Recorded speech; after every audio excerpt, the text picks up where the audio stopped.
ସ୍ୱାସ୍ଥ୍ୟ ହିଁ ସମ୍ପଦ। ଆପଣ ଟଙ୍କା ଦେଇ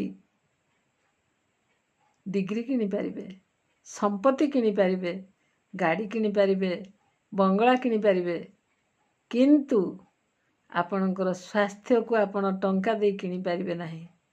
ତେଣୁ ସବୁବେଳେ ଆପଣ ଯାହା ବି କରନ୍ତୁ ସ୍ୱାସ୍ଥ୍ୟ ପ୍ରତି ଆଗ ଯତ୍ନ ନେବେ।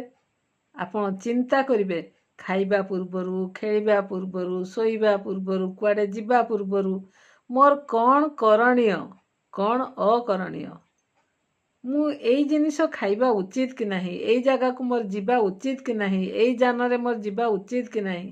ଆଗ ନିଜ ସ୍ୱାସ୍ଥ୍ୟ ଚିନ୍ତା କରିବେ, ମୋର ଏହା କରଣୀୟ କି ନୁହେଁ, ମୁଁ ଏଠାକୁ ଯିବା ଉଚିତ କି ନୁହେଁ, ମୁଁ ଏଇଟା ଖାଇବା ଉଚିତ କି ନୁହେଁ। ଏହାଦ୍ୱାରା ଆପଣଙ୍କର ସ୍ୱାସ୍ଥ୍ୟ ଠିକ୍ ରହିଲେ ମନ ଠିକ୍ ରହିବ। ଆପଣ ସୁସ୍ଥ ରହିଲେ ଆପଣଙ୍କର ଶାନ୍ତି, ଆନନ୍ଦ, ତୃପ୍ତି ସବୁ ଫେରିଆସିବ। ଏବଂ ଆପଣ ଯେଉଁ ଡିଗ୍ରୀ ହାସଲ କରିଛନ୍ତି, ଆପଣ ଯେଉଁ ଗାଡ଼ି କିଣିଛନ୍ତି, ଯେଉଁ ଜାଗା କିଣିଛନ୍ତି, ଯେଉଁ ବଙ୍ଗଳା କିଣିଛନ୍ତି, ସବୁ ଆପଣଙ୍କ ପାଖରେ ଥିବ। ଆପଣଙ୍କ ପାଖରେ ଶାନ୍ତି ଥିବ, ଖୁସି ଥିବ, ଆପଣଙ୍କ ପରିବାର ମଧ୍ୟ ଆପଣଙ୍କ ପାଖରେ ଥିବ।